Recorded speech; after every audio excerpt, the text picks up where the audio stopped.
السلام علیکم.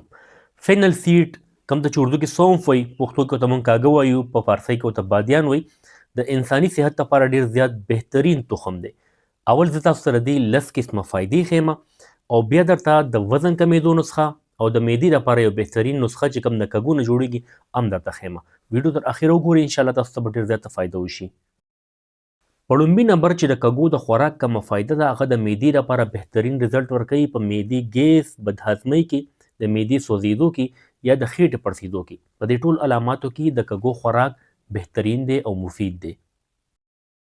په دویم نمبر باندې د خولې بدبو دا ختموي. د کږو خوراک د خولې جراثیم مړه کوي او د خولې چې کوم بدبو وي هغه هم ختموي. د خولې لپاره د کږو خوراک یو قدرتي ماوتواش دی.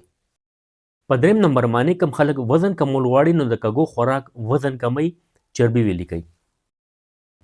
د کومو خلکو بینایي کمزوري، نظري کمزوري، نو په دې کې ویټامین ای ډېر وافر مقدار کې دی. د نظر تیزېدو لپاره، د بینایي تیزېدو لپاره د کږو استعمال بهترین دی. په پنځم نمبر باندې د های بی پي مریضانو لپاره ډېر بهترین دی. کم های بی پي مریضان وي هغې چې د کږو استعمال مسلسل کوي، بی پي به سټیبل وي، بی پي به نارمل وي انشاءالله. په شپږم نمبر باندې د جګر یعنی د ځیګر صحت لپاره د هغې څومره مسلې وي د هغې لپاره د دې استعمال بهترین دی. په اووم نمبر باندې د کولمو صحت لپاره ډېر ښه دی. کم خلکو قبض وي یا په کولمو کې چینجي وي یا څه مسلې وي، نو د کولمو صحت لپاره هم د دې استعمال مفید ګڼلی کیږي. اتم نمبر باندې د سکین لپاره، څرمنې لپاره، چا په مخ باندې دانې وي یا د جلد څه مسلې وي، د سکین څه مسلې وي، نو هغې لپاره هم د دې استعمال بهترین دی.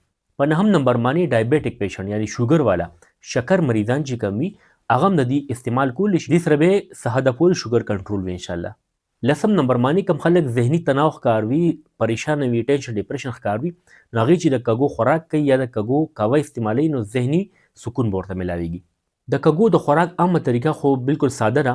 تاسو یو تلی کاږه واخلئ، صفا کړئ هغه او خوله کې واچوئ او د ببل یعنې چینګم په شان هغه خورئ، چیچئ، اوبه تېروئ او چې مکمل پوډر شي په خوله کې هغه پوډر هم تېر کړئ.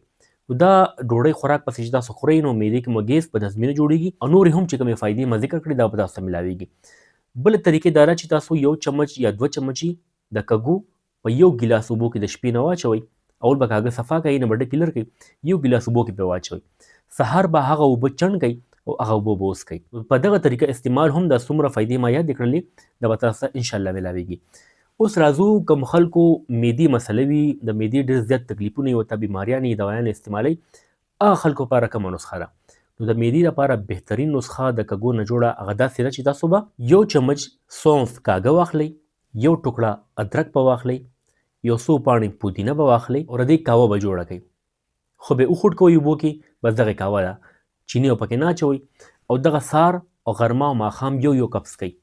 د معدې چې څومره مسلې انشاءالله ستاسو په دې سره ختمیږي. دویمه طریقه دا چې 50 ګرامه کاږه سونف واخلئ، 50 ګرامه ادرک سونډ واخلئ، 50 ګرامه پودینه واخلئ او هغه وټکوئ، صفوب ته جوړ کړئ، پاوډر ته جوړ کړئ او سهار یو چمچ په نهاره باندې هغه خورئ.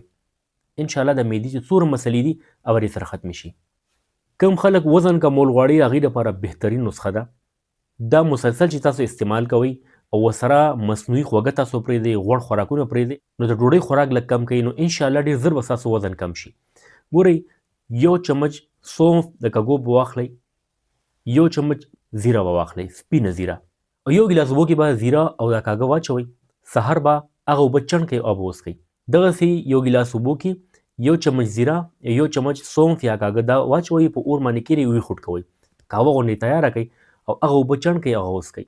دې سره به ستاسو چربي ویلې شي، وزن به هم انشاءالله ډېر زر کنټرول شي. امید دی ملګرو ستاسو به دا ویډیو خوښه شوي وي.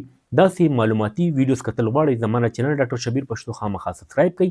ویډیو خپل ملګرو سره هم شیر کړئ چې هغوی ته هم فایده ورسي. ډېره مننه. الله حافظ.